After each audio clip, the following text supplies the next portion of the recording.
À l'ouest des Vosges, à Domrémy, se dresse la basilique du Bois-Chenu et le 30 mai dernier, un voyage spirituel était proposé pour célébrer la fête liturgique de Jeanne d'Arc. Alors le 30 mai, c'est la date précise à laquelle Jeanne a été soumise au martyre. Elle a été brûlée vive sur la place du Vieux Marché à Rouen le 30 mai 1431. Tous les ans, la République se souvient le deuxième dimanche de mai de cette jeune fille qui a bouté l'anglais hors de France. Le père Antoine lui a souhaité renouer avec la fête religieuse de Jeanne d'Arc. Jeanne qui a marqué l'histoire comme d'autres saints. Jeanne est une figure de foi profonde. Elle fait passer Dieu en premier, Messire Dieu premier servi.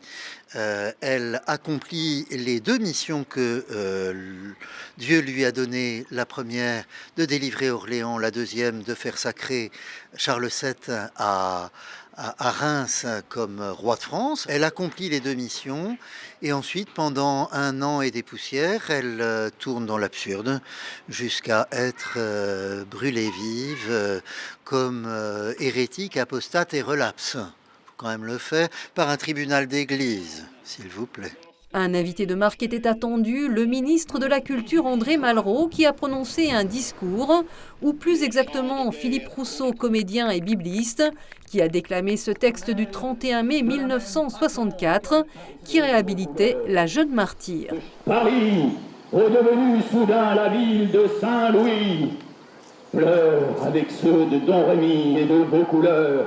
C'est surtout très très surprenant pour moi parce que hier le père Antoine Baron m'a demandé de reprendre au pied levé ce que devait faire un autre comédien et je n'avais jamais imité ni lu Malraux ni quasiment pas écouté, enfin sauf que la voix est connue de tout le monde quand même et donc j'ai travaillé ça hier pendant 1 heure ou 2 et puis voilà je viens lire ça. Alors ça m'apprend beaucoup de choses sur Jeanne d'Arc, j'en savais déjà, mais le fait de le travailler, ce texte, m'a permis d'un peu intégrer des choses dont je n'avais pas le souvenir.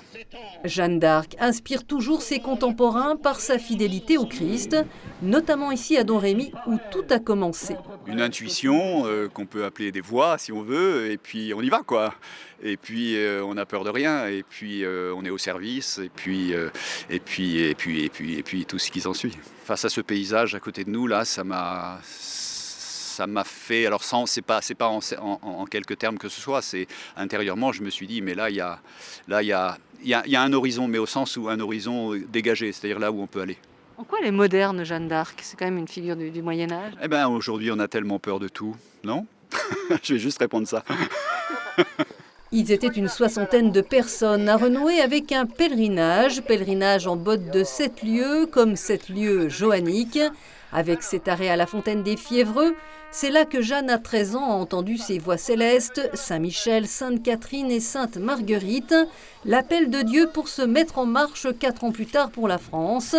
Jeanne, en armure, ordonnait au chef militaire, mais elle était en mission pour un seul maître. Je crois que c'est Charles Péguy qui dit après la Vierge Marie, Jeanne, c'est la sainte la plus emblématique d'une vie chrétienne. Alors on pourrait dire du côté masculin qu'il y a François d'Assise, mais du côté féminin, Jeanne, elle est limpide, elle est droite, elle est claire, voilà, elle aime le bon Dieu. Et elle est significative, non pas, elle n'est pas guerrière, elle est combative, elle est entière, elle mène les combats de Dieu de manière pacifique, mais par la foi.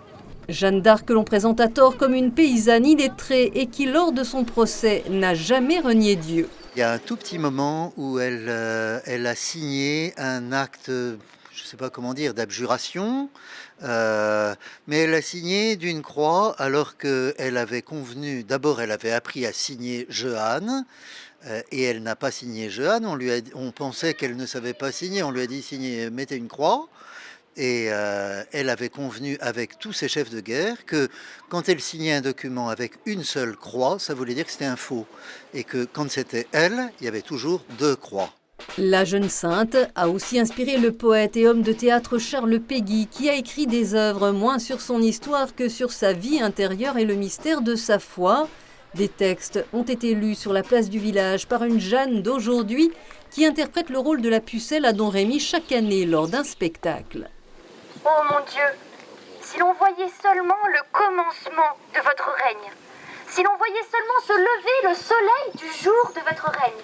Même Jeanne Bombardelli, 22 ans, qui a déjà fait 4 années de suite, qui a tenu le rôle de Jeanne d'Arc dans des spectacles qui avaient lieu ici, ignorait que le 30 mai était sa fête liturgique. Donc quand je l'ai invité à venir, j'en ai profité pour lui souhaiter une bonne fête. Et donc si toutes les Jeannes de France entendent que c'est leur fête, eh bien, bonne fête aux Jeannes. Déjà, c'est un modèle de bienveillance, un modèle d'enthousiasme. C'est une figure de courage et de motivation et de bonne humeur aussi. Pour les jeunes, qu'est-ce qu'elle peut représenter? Les jeunes, c'est aussi une figure que rien n'est figé dans le marbre et qu'on peut à notre tour aussi mener des actions pour que ce qu'on croit puisse s'accomplir. Ils auront fait halte dans l'église paroissiale avant de rejoindre l'ermitage Notre-Dame de Bermond. Les Vosges et Domrémy ont connu dans le passé de grands pèlerinages. Cette procession avec des animations plus populaires, c'est aussi une nouvelle voie, celle du cœur, qui s'ouvre à celles et ceux qui souhaitent découvrir la Sainte et qui sait marcher sur ses pas. C'est émouvant, très émouvant. C'est frais, c'est serein. Et qu'est-ce que je peux dire de plus? Moi, je découvre en plus la région que je trouve fantastique. C'est un petit peu un bond de pas mal de décennies en arrière, mais ça valait vraiment la peine. Il faut continuer ça.